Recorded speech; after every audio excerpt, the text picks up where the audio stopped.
被害を受けた方の暮らしというかこれからというのはまだまだなんだなということを自分じゃなくなる想定でした。家が全焼、長屋ともう燃えてもおかしくないというか、結局風向き一つなので、燃えるかなみたいな。わかめの収穫シーズンが非常に短くて、約1月ちょっとぐらい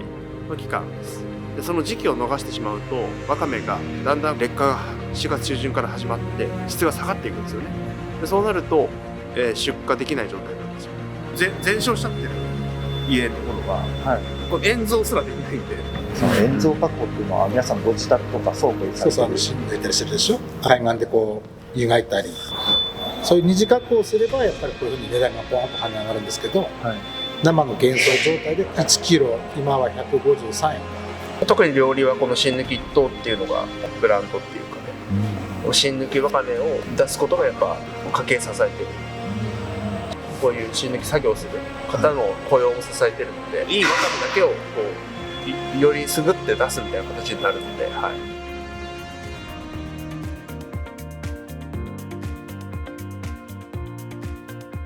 毎年お手伝いされるんですか？初めて。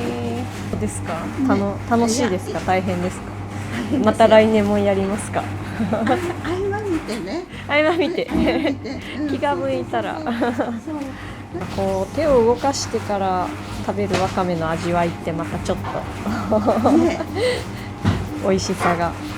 違った美味しさが。三陸料理のわかめはやっぱりシャキシャキして美味しいですよね。美味しいですね。そういうの現場で見ないとどういう風になってるかわかんないもんですね。このわかめ自体も熱湯に入れて緑になるので、っていう、方や料理の子たちは生まれてこの方見てるんですもんね。だったりとか、結構浜でも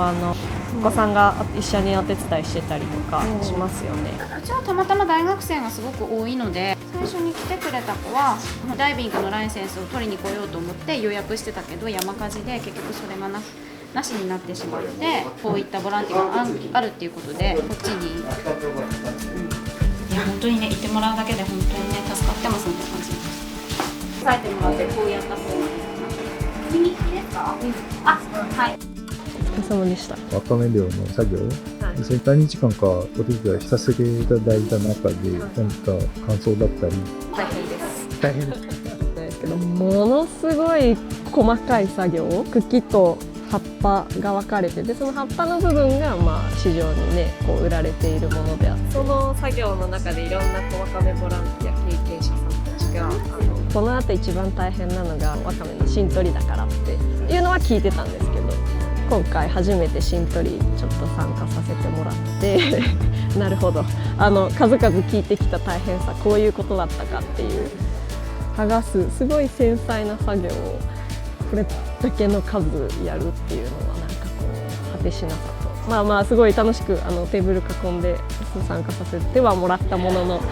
こんなに大変なんだっていうのは芯取りが一番大変なんじゃないかなって思いました。で生のわかめはものすごい滑るので、浜で生のわかめ踏んだら最後一貫の終わりぐらい滑ります。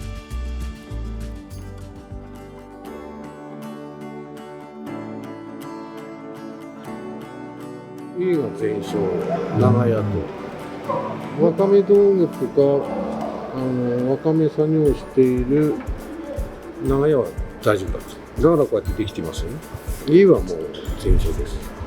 こうやってなりわいとしているものがちゃんと今も収穫できてるっていうのがそうそう、普通の幸い。飯食べないとね、家もなくなって金もないんじゃ正直参ったかけから、家はないけどとりあえずお金は稼ぐ分は残ったからまだいいのかな、まだいいのかなっていう言い方がどうだか合ってるかどうかは分かんないけど、とりあえず今回ここに来てすごく思ったのは、被害を受けた方の暮らしというかこれからというのはまだまだなんだなということを改めて実感しました。これからできたらピースウィンズとしては支援が必要な方々に長く寄り添って必要な支援がしっかり届けられるように見守り続けることができたらいいかなと思ってます。最後までご覧いただきありがとうございました。一人でも多くの人を救うためにチャンネル登録もよろしくお願いします。